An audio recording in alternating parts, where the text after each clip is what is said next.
ഈ ഓണത്തിന് നല്ലൊരു സാമ്പാർ റെസിപ്പിയാണ് വേണ്ടത്. ഈ വീഡിയോ ഒന്ന് കണ്ടു നോക്കൂ. ഹായ് ഫ്രണ്ട്സ്, നമ്മുടെ പുതിയൊരു വീഡിയോയിലേക്ക് എൻ്റെ പ്രിയപ്പെട്ട എല്ലാവർക്കും സ്വാഗതം.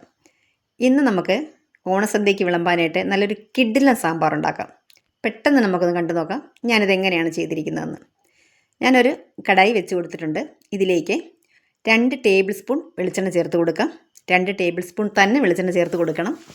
ഇനി ഇതിലേക്ക് 1/4 കപ്പ് ചെറിയ ഉള്ളി പൊളിച്ച് കഴുകിയെടുത്ത് ചേർത്ത് കൊടുക്കാം. ഉള്ളി കട്ട് ചെയ്യൊന്നും വേണ്ട കേട്ടോ, മുഴുവനായിട്ട് ചേർത്ത് കൊടുത്താൽ മതി. എന്നിട്ട് നല്ലതുപോലെ നമുക്കിത് മിക്സ് ചെയ്യാം. ഇനി ഇതിലേക്ക് സാമ്പാർ മുളക് ഒരു 4 എണ്ണം, ഇതിൻ്റെ അറ്റം ഒന്ന് കട്ട് ചെയ്ത് ചേർത്ത് കൊടുക്കാം. നല്ലതുപോലെ മിക്സ് ചെയ്ത് കൊടുക്കാം. ഇനി ഇതിലേക്ക് ഒരല്പം കറിവേപ്പില ചേർത്ത് കൊടുക്കാം. നന്നായിട്ട് മിക്സ് ചെയ്യാം. ഇനി ഒരു 2-3 വെണ്ടയ്ക്ക ചേർത്ത് കൊടുക്കാം. ഞാനിപ്പോൾ ഒരു വെണ്ടയ്ക്ക ചേർത്തിട്ടുള്ളൂ. പിന്നെ 2 വഴുതനങ്ങ ചേർത്ത് കൊടുക്കുന്നുണ്ട്. ഇത് നമ്മുടെ വീട്ടിലുണ്ടായ വഴുതനങ്ങയാണ് കേട്ടോ, നല്ല വഴുതനങ്ങയാണ്, നല്ല കളറുള്ള നല്ല അടിപൊളി വഴുതനങ്ങയാണ്. ഇതിലേക്ക് ചേർത്ത് കൊടുത്തിട്ട് നന്നായിട്ട് നമുക്കിത് മിക്സ് ചെയ്തെടുക്കാം. ഇനി 2 മുരിങ്ങക്കായ ഇതുകൂടെ ഇതിലേക്ക് ചേർത്ത് കൊടുത്തിട്ട് നന്നായിട്ട് നമുക്ക് ഇളക്കി കൊടുക്കാം.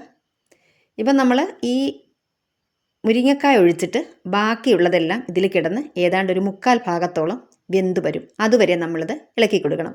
മുരിങ്ങക്കായ ഫുള്ളായിട്ട് വെന്ത് വരില്ല, കാരണം നമ്മളിത് കട്ട് ചെയ്തിട്ടില്ലല്ലോ, ഇങ്ങനെ മുഴുവനെ കിടക്കുന്നതുകൊണ്ട് മുരിങ്ങക്ക ഫുള്ളായിട്ട് വെന്ത് വരില്ല. ഇനി നമുക്കിതിലേക്ക് ഒരല്പം ഉപ്പ് ചേർത്ത് കൊടുക്കാം. ഉപ്പും കൂടി ഇതിലേക്ക് നന്നായിട്ട് പിടിച്ചു വരട്ടെ. അപ്പോൾ നമ്മുടെ ഓണം റെസിപ്പി സീരീസിൻ്റെ ഇത് അടുത്തൊരു വീഡിയോയോട് കൂടിയിട്ട് നമ്മുടെ ഈ ഓണം റെസിപ്പി സീരീസ് പൂർണ്ണമാകും. ഇനി നമുക്കിതിലേക്ക് തക്കാളി ചേർത്ത് കൊടുക്കാം. 2 വലിയ തക്കാളി എടുത്തിട്ടുണ്ടായിരുന്നു. തക്കാളി നല്ലതുപോലെ ചേർത്ത് കൊടുക്കണം കേട്ടോ, അപ്പോഴാണ് നല്ല ടേസ്റ്റ് നമ്മുടെ കറിക്ക് കിട്ടുന്നത്. നന്നായിട്ട് നമുക്കിത് മിക്സ് ചെയ്യാം. നോൺ സ്റ്റിക്ക് പാനായതുകൊണ്ട് തന്നെ ഇത് അടിയിൽ പിടിക്കുമെന്നൊന്നും പേടിക്കണ്ട. നല്ലൊരു അടിപൊളി ടേസ്റ്റാണ് കേട്ടോ ഈ ഒരു സാമ്പാറിന്. നിങ്ങൾ തീർച്ചയായിട്ടും ഒന്ന് ചെയ്ത് നോക്കണം. എന്നിട്ട് നിങ്ങളുടെ ഫീഡ്ബാക്ക് അറിയിക്കുകയും വേണം കേട്ടോ. അത്ര ഞാൻ ഗ്യാരണ്ടി പറയുകയാണ്, സൂപ്പർ ടേസ്റ്റാണ് കേട്ടോ. ഇതേപോലെ തന്നെ നിങ്ങൾ ചെയ്ത് നോക്കണം. ഇതിവിടെ നന്നായിട്ട് വഴന്ന് ഞാൻ നേരത്തെ പറഞ്ഞതുപോലെ ചെറിയ ഉള്ളിയും വഴുതനങ്ങയും ഒക്കെ ഒന്ന് വെന്ത് വന്നിട്ടുണ്ട്. ഇനി നമുക്കിതിലേക്ക് 1/2 ടീസ്പൂൺ മഞ്ഞൾപ്പൊടി, 2 ടീസ്പൂൺ മല്ലിപ്പൊടി, 1/2 ടീസ്പൂൺ സാധാരണ മുളക് പൊടി. കാശ്മീരി മുളക് പൊടി ഞാൻ ഇതിൽ ചേർക്കുന്നില്ല, കാരണം നമ്മുടെ സാമ്പാറിന് ഒരു നല്ല റെഡ് കളറ് വേണമെന്ന് എനിക്ക് ആഗ്രഹമില്ല. ചെറിയൊരു മഞ്ഞ കളറോട് കൂടിയാണ് ഞാൻ നോക്കുന്നത്. അതുകൊണ്ട് നമുക്ക് കാശ്മീരി മുളക് പൊടി ചേർക്കേണ്ട. പിന്നെ ചേർത്തത് ഒരു 1/2 ടീസ്പൂൺ സാമ്പാർ പൊടി കൂടി ചേർത്ത് കൊടുത്തിട്ടുണ്ട്. മുളക് പൊടി കാശ്മീരി മുളക് പൊടി ചേർക്കേണ്ട എന്നാണ് ഞാൻ പറയുന്നത് കേട്ടോ. എന്നിട്ട് അത് ചേർത്തിട്ടുണ്ടെങ്കിൽ നല്ല റെഡ് കളറാകും. എനിക്ക് ഓണസദ്യയ്ക്കൊക്കെ കുറച്ച് മഞ്ഞ കളറിൽ ഒരു യെല്ലോ കളറിൽ കിട്ടാനാണ് ഇഷ്ടം. അതുകൊണ്ട് ഞാൻ കാശ്മീരി മുളക് പൊടി ഒഴിവാക്കിയതാണ്. ഇനി നമുക്കിതിലേക്ക് കായപ്പൊടി ചേർത്ത് കൊടുക്കാം. ഞാൻ സാമ്പാർ പൊടിയിലെ കായപ്പൊടി ചേർത്തതാണ്, എങ്കിൽ പോലും ഇതിലല്പം കൂടി നമുക്കിതിലേക്ക് ചേർത്ത് കൊടുക്കാം. നല്ല ഒരു സ്മെല്ലൊക്കെ വേണം നമ്മുടെ സാമ്പാറിന്. സദ്യ സാമ്പാറാണല്ലോ. നന്നായിട്ട് തന്നെ മിക്സ് ചെയ്ത് കൊടുക്കാം. കുറച്ച് സമയം, ഒരു 20 മിനിറ്റിനകത്ത് നമുക്കെടുക്കും എല്ലാം കൂടി സാമ്പാർ വെച്ചെടുക്കാനായിട്ട്. ഇപ്പോൾ ഒരു 5 മിനിറ്റ് കൊണ്ട് നമുക്ക് സാമ്പാർ വയ്ക്കാം, പക്ഷേ അത് ഇതുപോലെ കിട്ടില്ല കേട്ടോ. ഇനി ഒരു കുക്കർ വെച്ചിട്ട് നമുക്കിതിലേക്ക് പരിപ്പും പടവലങ്ങ ചേർത്ത് കൊടുത്തിട്ടുണ്ട്. പിന്നെ ഒരു ചെറിയ ക്യാരറ്റിൻ്റെ കഷ്ണം, പിന്നെ കുറച്ച് അമരപ്പയർ, ഇതൊക്കെ നമ്മുടെ ആവശ്യത്തിന് നമ്മൾ ചേർത്ത് കൊടുക്കുക. ഇനി വെള്ളരിക്ക, നല്ല നാടൻ വെള്ളരിക്കയാണ് കേട്ടോ, ഇതുകൂടെ കട്ട് ചെയ്ത് ചേർത്ത് കൊടുത്ത് ഒരു ചെറിയ പീസാണ് എടുത്തിട്ടുള്ളത് ഞാൻ. ഇനി നമുക്ക് ഉരുളക്കിഴങ്ങ്, 2 ചെറിയ ഉരുളക്കിഴങ്ങ് എടുത്തിട്ടുണ്ട്, അതുകൂടെ കട്ട് ചെയ്ത് ചേർത്ത് കൊടുക്കാം. ഇനി ഒരു ചെറിയ സവോളയുടെ പകുതി, നമ്മൾ ചെറിയ ഉള്ളി ചേർത്തിട്ടുണ്ടല്ലോ, അതുകൊണ്ട് ഇത്രയും മതി. ഇനി ഇതാ 2 വെളുത്തുള്ളി, ഇത് മസ്റ്റായിട്ട് ചേർത്ത് കൊടുക്കണം കേട്ടോ. ഇനി നമുക്കൊരല്പം കറിവേപ്പില കൈ കൊണ്ട് ഇങ്ങനെ ഒന്ന് പിച്ചിട്ട് ചേർത്ത് കൊടുക്കാം. ഇനി ഇത് മുങ്ങിക്കിടക്കത്തക്ക വെള്ളം, അത്രയും മതി. ഈ വെളുത്തുള്ളി ചേർത്ത് കൊടുക്കുന്ന ഗ്യാസിൻ്റെ പ്രോബ്ലമൊക്കെ നമുക്ക് ഉണ്ടാകാതിരിക്കും, അതുകൊണ്ടാണ് വെളുത്തുള്ളി. പിന്നെ നല്ലൊരു ടേസ്റ്റും കിട്ടുന്നുണ്ട് നമ്മുടെ ഈ കറിക്ക്. ഇനി ഒരല്പം ഉപ്പും സ്വല്പം മഞ്ഞൾപ്പൊടി, ഒരു 2-3 നുള്ള മുളക് പൊടിയും കൂടെ ചേർത്തിട്ട് നമുക്ക് കുക്കർ അടച്ച് വെച്ചിട്ട് വേവിക്കാം. അപ്പോൾ ഞാൻ മിക്സ് ചെയ്തെടുത്തിട്ടില്ല, അതുകൊണ്ട് നമുക്കത് ഇങ്ങനെയൊന്ന് മിക്സ് ചെയ്ത് കൊടുക്കാം. അപ്പോൾ നന്നായിട്ടിത് മിക്സ് ആയിക്കോളും. ഇനി നമുക്ക് ഒരു വിസിൽ വരുന്നവരെ മാത്രം വെച്ചാൽ മതി. ഇതാ ഒരു വിസിൽ വന്നിട്ടുണ്ട്.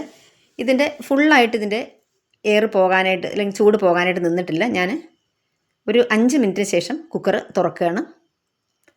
ഇപ്പോൾ ഇതൊക്കെ ഒരു 3/4 ഭാഗത്തോളം വെന്ത് വന്നിട്ടുണ്ട്. ഫുള്ളായിട്ട് വേകാൻ പാടില്ല. കാരണം നമ്മളിനി വഴറ്റി വെച്ചിട്ടുള്ള സംഭവങ്ങളെല്ലാം ഇതിൽ ചേർക്കണം. അങ്ങനെ കുറച്ച് സമയം കിടന്നിട്ട് തന്നെ ഇത് നന്നായിട്ട് വെന്ത് വരണം. നല്ലതുപോലെ യോജിച്ച് വരണം. അപ്പം നമ്മളിതിൻ്റെ വഴറ്റി വെച്ചതെല്ലാം ഞാനിതിലേക്ക് ചേർത്ത് കൊടുക്കുന്നുണ്ട്. ഇതിവിടെ ചേർത്ത് കൊടുത്തിട്ട് നമുക്ക് നന്നായിട്ട് മിക്സ് ചെയ്ത് കൊടുക്കാം. അപ്പോൾ അതേ ഈ പാനിൽ കുറച്ച് ഈ സാമ്പാറിൽ നിന്ന് കുറച്ച് വെള്ളം എടുത്തിട്ട് നമുക്ക് ഈ പാനിലേക്ക് ഒഴിച്ചിട്ട് ഇതിങ്ങനെ ചേർത്ത് കൊടുക്കാം. നമ്മൾ വെളിച്ചെണ്ണയും മുളക് പൊടിയും അതുപോലെ കായത്തിൻ്റെ ടേസ്റ്റും എല്ലാം ഉള്ളതല്ലേ. അപ്പോൾ നമുക്കത് കളയണ്ട, ഇതിലേക്ക് ഒഴിച്ചു കൊടുക്കാം.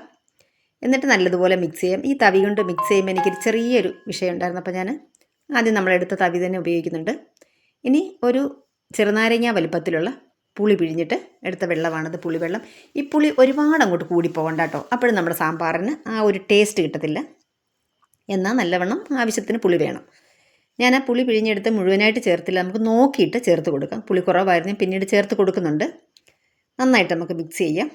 ഇനി ഇപ്പോൾ ഇതാ നമുക്ക് ഇതിൽ വെള്ളം കുറവാണ്, കുറച്ച് സമയം കൂടി ഇരുന്നത് വെന്ത് വരണം. അപ്പോൾ ഞാൻ കുറച്ച് ചൂട് വെള്ളം ഒഴിച്ച് കൊടുത്തിട്ടുണ്ട്. എന്നിട്ട് നന്നായിട്ട് നമുക്ക് മിക്സ് ചെയ്യാം. ഇനി ഉപ്പ് എന്തായാലും പോരായ്മയുണ്ടാകും, നമുക്ക് നോക്കാം എത്രമാത്രം ഉപ്പ് വേണം നോക്കാം, അതനുസരിച്ചിട്ട് നമുക്ക് ചേർത്ത് കൊടുക്കാം. വളരെ കുറച്ച് ഉപ്പല്ലേ നമ്മൾ നേരത്തെ ചേർത്തിട്ടുണ്ടായിരുന്നുള്ളൂ. അപ്പോൾ ഉപ്പ് നോക്കി, ഉപ്പും പുളിയും രണ്ടും കുറവാണ്, ഞാൻ 2 ചേർത്ത് കൊടുക്കുന്നുണ്ട്. ബാക്കിയിരുന്ന ആ പുളിവെള്ളം കൂടെ നമുക്കിതിലേക്ക് ചേർത്ത് കൊടുക്കാം. അപ്പം നമ്മുടെ ഓണർ റെസിപ്പീസൊക്കെ കണ്ട് കമൻറ്റ് ചെയ്തുകൊണ്ടിരിക്കുന്ന എൻ്റെ പ്രിയപ്പെട്ട എല്ലാവർക്കും ഞാൻ ഒരുപാട് സ്നേഹവും നന്ദി അറിയിക്കുകയാണ്. തുടർന്ന് നിങ്ങളുടെ ഈ സ്നേഹപൂർണ്ണമായിട്ടുള്ള കമൻറ്റ് പ്രതീക്ഷിക്കുന്നു. നമുക്ക് നന്നായിട്ടിത് മിക്സ് ചെയ്ത് കൊടുക്കാം. ഇതിപ്പോൾ തിളച്ച് വന്നിട്ടുണ്ട്. ഒരിക്കലും ഫ്ലെയിം കൂട്ടി വയ്ക്കാൻ പറ്റില്ല, അടിയിൽ പിടിക്കും. പരിപ്പൊക്കെ അല്ലേ അടിയിൽ പിടിക്കും. പിന്നെ ഇതുപോലെ നമ്മുടെ കുക്കർ നിറഞ്ഞിട്ടുണ്ട്, ഇപ്പം തൂകി പോകാനുള്ള ചാൻസ് ഉണ്ട്. അതുകൊണ്ട് ഞാനിത് ഒന്ന് ഇളക്കി കൊടുക്കുന്നുണ്ട്. എന്നിട്ട് നമുക്ക് അടച്ച് വെച്ചിട്ട് ഒരു 6-7 മിനിറ്റെങ്കിലും നമുക്കിങ്ങനെ അടച്ച് വയ്ക്കാം. എന്നിട്ട് വെന്ത് വരണം. അതിൻ്റെ കാരണം എന്ന് പറയുമ്പം ഇപ്പോൾ ഇതാ നമുക്കിതിൽ ഈ അമരപ്പയറും മുരിങ്ങക്കയൊക്കെ വെന്ത് വന്നിട്ടുണ്ട്. ഞാൻ അതൊക്കെ കാണിച്ചു തരാം. എങ്കിലും നമുക്ക് വേണ്ടത് കുറച്ചും കൂടി ഇത് വെന്തിട്ട് നമ്മൾ ചേർത്തിട്ടുള്ള ഈ ഉപ്പും എരിവും പുളിയും എല്ലാം നല്ലതുപോലെ നമ്മുടെ ഈ മുരിങ്ങക്കയിലും അതുപോലെ തന്നെ അമരക്കയിലും ഒക്കെ പിടിച്ച് വരണം. മുരിങ്ങക്ക ഞാൻ നേരത്തെ പറഞ്ഞില്ലേ, അത്ര നന്നായിട്ട് കണ്ടോ, അമരപ്പയറും വെന്തിട്ടുണ്ട്. അതുപോലെ തന്നെ ഇതേ നോക്കി, ഈ മുരിങ്ങക്കായും വെന്തിട്ടുണ്ട്. പക്ഷേ ഇത് വെന്തിട്ടുണ്ടെങ്കിലും നമ്മളൊന്ന് പൊട്ടിച്ച് നോക്കി, ഇതിനൊക്കെ കണ്ടോ ഒരു സൈസ് വെള്ള കളറിലായിരിക്കുന്നത് കണ്ടോ. അങ്ങനെ പോരാ, നല്ലവണ്ണം ഉപ്പും എരിവും ഒക്കെ ഇതിൽ പിടിക്കണം. എങ്കിലേ നമുക്ക് ഈ മുരിങ്ങക്കായ എടുത്ത് കഴിക്കുമ്പോഴത്തേക്ക് ടേസ്റ്റ് ഉണ്ടാവുള്ളൂ. ചില സമയത്ത് നമ്മൾ ചില സദ്യയിലൊക്കെ തന്നെ നമ്മൾ സാമ്പാറൊക്കെ കഴിക്കുമ്പോൾ ശ്രദ്ധിച്ചിട്ടുണ്ടോ, മുരിങ്ങക്കായ്ക്ക് ഒരു ടേസ്റ്റ് ഉണ്ടാവില്ല. കാരണം ലാസ്റ്റാണ് ഇത് ചേർക്കുന്നത്. അപ്പോൾ ഇതിനകത്ത് നല്ല ഉപ്പും പുളിയൊന്നും പിടിക്കുന്നുണ്ടാവില്ല. അപ്പോൾ നമുക്കിത് നല്ലതുപോലെ ഉപ്പും എരിവും പുളിയും ഒക്കെ പിടിച്ച് വരണം. അതിന് നമ്മൾ ലോ ഫ്ലെയിമിലിട്ട് ഇനിയും നമ്മളൊരു 6-7 മിനിറ്റ് കൂടി ഇത് വെക്കുന്നുണ്ട്. അപ്പോൾ ഇളക്കി കൊടുക്കാനായിട്ട് വിട്ടു പോകരുത്. ഇടയ്ക്കിടയ്ക്ക് ഒരു 2-3 മിനിറ്റ് കൂടുമ്പോൾ നമ്മൾ ലോ ഫ്ലെയിമിൽ വെച്ചിട്ട് നമ്മൾ ഇളക്കി കൊടുക്കണം. എങ്കിലേ നമ്മുടെ ഈ കഷ്ണങ്ങളെല്ലാം നല്ലതുപോലെ, നമ്മൾ കുറച്ച് സമയമല്ലായുള്ള പൊടികളൊക്കെ ചേർത്ത് കൊടുത്തിട്ട് പുളിയും ഇതൊക്കെ, അപ്പം നന്നായിട്ട് നമ്മുടെ ഈ കഷ്ണങ്ങളിലൊക്കെ പിടിച്ച് നല്ല അടിപൊളിയായിട്ട് വരണം. അതുകൊണ്ട് നമുക്ക് അത്രയും സമയം കൂടെ നമുക്കിത് വെയിറ്റ് ചെയ്യണം. ഇപ്പോൾ അതേ ഞാൻ നന്നായിട്ട് അടപ്പ് തുറന്നിട്ട് നന്നായിട്ട് തന്നെ ഇളക്കി കൊടുക്കുന്നുണ്ട്. ഇപ്പോൾ നല്ലൊരു കിടില മണം വരുന്നുണ്ട് കേട്ടോ. നമ്മൾ കായപ്പൊടിയൊക്കെ നല്ലതുപോലെ ചേർത്ത് കൊടുത്തിട്ടുണ്ട്. ഇനി നിങ്ങൾക്ക് കുറച്ചും കൂടെ കായപ്പൊടിയുടെ സ്മെല്ല് കുറവാണ്, ടേസ്റ്റ് കുറവാണെങ്കിൽ ഈ സമയത്ത് നമുക്ക് ചേർത്ത് കൊടുക്കാം കേട്ടോ.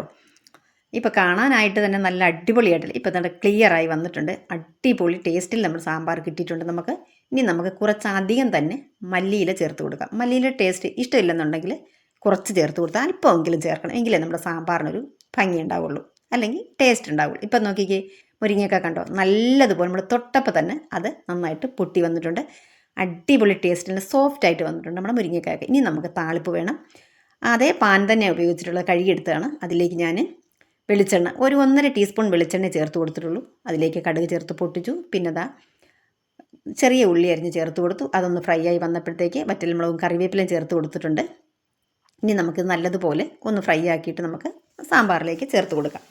അപ്പോൾ നമ്മുടെ സാമ്പാർ നല്ല അടിപൊളി ടേസ്റ്റിൽ നമ്മുടെ സാമ്പാർ നമുക്ക് കിട്ടിയിട്ടുണ്ട്. അതിലേക്ക് ചേർത്ത് കൊടുക്കുകയാണ്. ഇനി നമുക്ക് ഇതൊരു 10 മിനിറ്റോളം നമുക്ക് അടച്ച് വയ്ക്കാം. അപ്പോഴാണ് ഈ ഫ്ലേവറൊക്കെ ഇതിലേക്ക് പിടിച്ചിട്ട് നല്ല കിടുക്കാച്ച് സാമ്പാറായിട്ട് നമുക്ക് കിട്ടുന്നത്.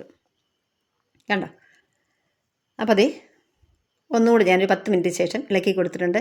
അപ്പോൾ ഞാൻ നേരത്തെ പറഞ്ഞതുപോലെ നമ്മുടെ ഈ സാമ്പാർ ഇനി അടുത്തൊരു വീഡിയോയോട് കൂടിയിട്ട് ഒരു പായസം റെസിപ്പിയോട് കൂടി നമ്മുടെ ഈ വർഷത്തെ ഓണം റെസിപ്പീസിലൂടെ പൂർണ്ണമാകുകയാണ്. Thank U.